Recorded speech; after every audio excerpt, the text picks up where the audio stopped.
cherchez une école de référence pour une double formation universitaire et professionnelle de qualité? Voici l'opportunité à ne pas rater. L'École supérieure d'administration, d'économie, de journalisme et des métiers de l'audiovisuel ESAE vous offre des programmes d'enseignement en licence et en master orientés vers l'emploi qui font d'elle une référence à travers les filières de l'administration générale et territoriale, l'administration du travail et de la sécurité sociale, droit, diplomatie et relations internationales, administration hospitalière, universitaire et intendance, journalisme et métiers de l'audiovisuel et toutes les filières des sciences de gestion. Une seule adresse, www.esae.bj.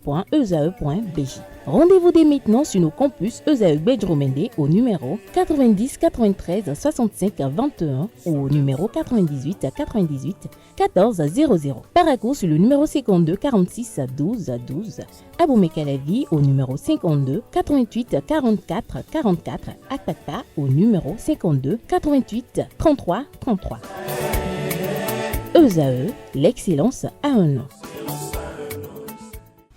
Le bulletin matin d'information avec vous, Aneldo. Bonjour. Bonjour à vous, Abdelkader. Merci d'être là. Bonjour à vous, Romaric Diessougo-Gouinou. Bonjour, Kader. Merci également d'être là pour l'actualité sportive. On démarre ce bulletin matinal d'information avec un centre d'interprétation du FA qui sera bientôt ouvert dans la ville capitale, notamment celle de Porto Novo. Effectivement, Abdelkader, un centre d'interprétation du FA verra bientôt le jour dans la ville de Porto Novo. L'annonce a été faite par le ministre du Tourisme, de la Culture et des Arts, Babalola Jean-Michel Abimbola, à l'occasion des manifestations liées à la deuxième édition du Festival des Masques.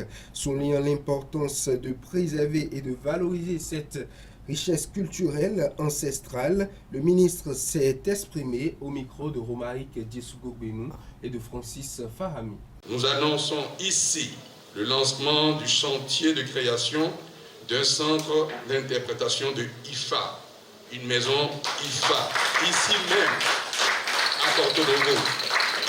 Ce centre constituera un espace de dialogue permanent entre chercheurs, praticiens, artistes, étudiants et citoyens. Un lieu de médiation entre tradition vivante et recherche contemporaine.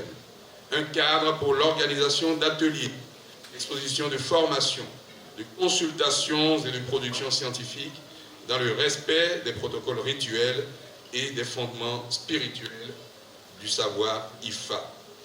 Dans cette dynamique, nous formulons également le vœu du retour de la tablette de consultation de Guédégbé, jadis outil de médiation des rois d'Abomey, aujourd'hui conservé à l'étranger. Sa réintégration dans notre patrimoine matériel et symbolique renforcerait le lien entre mémoire royale, sagesse divinatoire et récit national, car notre souveraineté culturelle se construit aussi par la réappropriation de ces objets, témoins de notre génie civilisationnel. Le ministre du Tourisme, de la Culture et des Arts, Jean-Michel Abimbola, fait appel à l'ancien appel pour la préservation du FA. Le FA, justement, mis en lumière lors de cette deuxième édition de ce grand rendez-vous, il s'agit bien sûr du Festival des Masques, occupe une place centrale dans l'expression du vaudou, pratiqué et valorisé grâce à l'implication des artistes et des chercheurs. Il constitue un pilier du patrimoine immatériel béninois. Le ministre Jean-Michel Abimbola appelle chaque acteur du secteur à s'engager pleinement et à innover pour faire vivre et rayonner le FA. Suivons-le à nouveau au micro de nos reporters.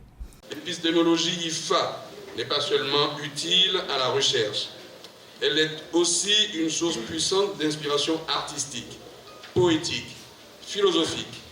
Elle irrigue déjà les formes contemporaines de musique, théâtre, danse, littérature, art visuel et cinéma, où les figures de Dorumilla, Dogu et bien d'autres deviennent des personnages, archétypes et vecteurs de sens. Il est donc temps d'encourager davantage les artistes à puiser dans cette matrice narrative et symbolique pour inventer de nouvelles formes et contribuer à la renaissance esthétique africaine. Nous devons enfin reconnaître les Babalao, Okabesio, les Bokono et les autres praticiens de IFA comme des acteurs essentiels de la médiation symbolique, du conseil communautaire et de la gouvernance locale. Il est par conséquent urgent de documenter leur savoir et leur pratique, leur garantir des cadres juridiques protecteurs, mettre en place des mécanismes de formation, de transmission, d'accompagnement professionnel. Le parquet spécial de la Cour de répression des infractions économiques et du terrorisme CRIET met en garde contre des publications mensongères. Le procureur spécial près la Cour de répression des infractions économiques et du terrorisme met en garde à travers un communiqué en date du mardi 5 août 2025 les auteurs des publications mensongères sur les réseaux sociaux mettant en cause le dossier du navire Aka Masha impliquant 8 membres de l'équipage poursuivis pour contrebande, recel et blanchiment de capitaux. Le procureur souligne que ces publications sont truffées d'inexactitudes sur le contexte de l'interception du bâtiment en mer, d'ignorance des résultats des investigations et du contenu du dossier judiciaire. Elle constitue une immixtion dans le fonctionnement de la justice et a fait, notamment le procureur a fait savoir dans son communiqué, rappelant qu'en application de l'article 279 du Code pénal, toute immixtion dans le fonctionnement de la justice et plus précisément toute déclaration publique de nature à influencer le cours normal d'une instance est punie d'une peine de prison allant de 6 à 12 mois d'emprisonnement ou d'une amende de 50 000 à 500 000 francs CFA. Selon le communiqué du procureur, le navire Aka Masha a été interpellé dans les eaux territoriales béninoises le 31 décembre 2024 alors que son système d'identification automatique était désactivé, ce qui constitue une infraction des règles de navigation maritime. Ces faits, selon le procureur, ont motivé l'ouverture de poursuites judiciaires. À l'issue de l'enquête, le jugement rendu le 28 avril 2025 a conduit à diverses condamnations, à la libération de certains membres de l'équipage ainsi qu'à la confiscation du navire au profit de l'État béninois. L'affaire a été examinée le 4 août 2025 en présence des avocats de la défense et mise en délibéré pour le 20 octobre 2025, enseigne le communiqué du procureur. La SGDS fait une intervention dans la commune d'Abomey-Calavi. Fin du calvaire pour les habitants d'un quartier 6 à Abomey-Calavi. Une opération d'évacuation d'une centaine de carcasses de poulets en putréfaction, j'y arrive, ont été extraits le lundi 4 août 2025 d'une poissonnerie à Abomey-Calavi. L'opération a été supervisée par la police et des agents du ministère de l'élevage et du cadre de vie, soumis depuis plusieurs semaines à l'inhalation d'odeurs fétides du fait de la présence de poulets en putréfaction dans la poissonnerie. Les habitants ont été soulagés ce lundi. Selon les informations, les carcasses de poulets ont été acheminées vers un site d'incinération de la Société de gestion des déchets solides. Idrissou Boukari, journaliste au groupe de presse Fraternité, a soutenu son master. Le mardi 5 août 2025, le journaliste Idrissou Boukari a soutenu un master au Centre interfacultaire de formation et de recherche en environnement pour le développement durable. Après des travaux de recherche basés sur l'environnement et les médias, l'Impétran s'est vu attribuer la mention excellente avec une note de 18. Le reportage avec nos reporters.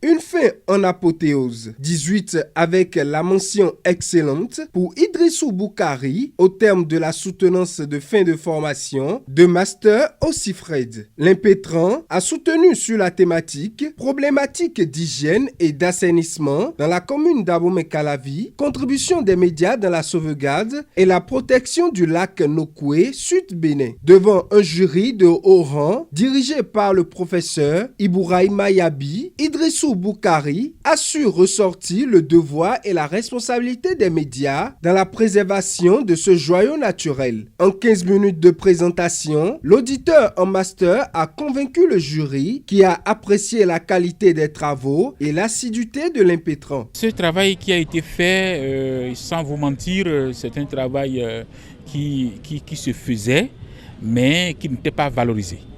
Il n'était pas valorisé parce que de jour en jour, nous démontrons à travers nos recherches que nos cours d'eau sont pollués, nos plans d'eau sont pollués, le lac Nokoué est pollué.